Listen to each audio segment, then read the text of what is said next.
সিরাজগঞ্জে শীতের সবজির বাজার পরিস্থিতি জানবো। সেখানে আছেন আমাদের সহকর্মী গোলাম মোস্তফা রুবেল।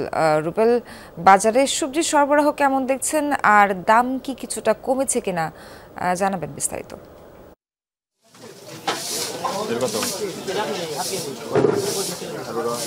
সোহার, ইতিমধ্যেই কিন্তু আসলে আপনারা জানেন সিরাজগঞ্জ জেলা একটি কৃষি নির্ভরশীল জেলা। এই জেলায় কিন্তু প্রচুর পরিমাণ সবজি এখানে উৎপাদন হয়, যে কারণে কিন্তু এই সিরাজগঞ্জ জেলার চাহিদা মিটিয়ে বাংলাদেশের বিভিন্ন জেলায় কিন্তু আসলে সিরাজগঞ্জের এই সবজিগুলো চলে যায়। অর্থাৎ সেই সবজি কিন্তু আসলে গত সপ্তাহের তুলনায় এই সপ্তাহে কিন্তু সবজির দাম কিছুটা হলেও কমেছে। তারপরে কিন্তু কিছু কিছু সবজির দাম এখন পর্যন্ত অনেকটাই বৃদ্ধি রয়েছে। বিশেষ করে নতুন আলু নেমেছে সোহার, সেই নতুন আলু আমরা দেখছি। সেই নতুন আলু কিন্তু আজকে 110 টাকা কেজি দরে বিক্রি হচ্ছে, পুরাতন আলুগুলো বিক্রি হচ্ছে মাত্র 25 টাকা কেজি দরে।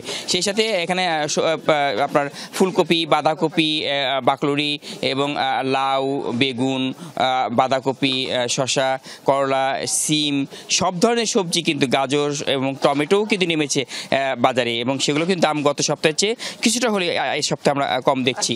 তবে বেগুন কিন্তু আসলে বেগুনের দামটা কিন্তু এখন পর্যন্ত কমছে না, কারণ বেগুনের দাম কিন্তু এখনও সেই প্রায় 100 টাকার উপরেই বেগুনের দামগুলো এখনও চলমান রয়েছে। লাউগুলো কিন্তু আসলে 50 থেকে 60 টাকা কেজি দরে পিস বিক্রি করা হচ্ছে, এবং একই সাথে কিন্তু এখানকার বিশেষ করে নতুন নতুন যে সবজিগুলো রয়েছে সবগুলো সবজি কিন্তু ইতিমধ্যে আমরা বাজারে লক্ষ্য করছি, এবং সিরাজগঞ্জের সব বাজারে কিন্তু এখন এই নতুন যে সবজি এবং সিরাজগঞ্জে উৎপাদিত সবজি সেগুলো কিন্তু উঠেছে। তবে এখানকার যে সিরাজগঞ্জের বাজারগুলো রয়েছে সেই বাজারগুলোর চেয়ে সবচেয়ে বেশি কিন্তু চলে যায় ঢাকা এবং চট্টগ্রামে, কিন্তু সবচেয়ে বেশি আমাদের এই সবজিগুলো সরবরাহ করে থাকে, এবং এখান থেকে নিয়ে যাওয়া হয়। এখানকার যারা পাইকাররা রয়েছেন তারা কিন্তু নিয়ে যায়।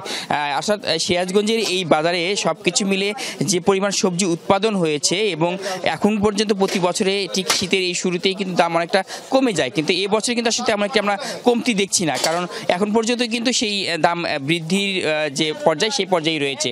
তবে গত সপ্তাহের তুলনায় সবগুলো সবজিতেই কয়েক টাকা এবং অল্প কিছু টাকা কমেছে।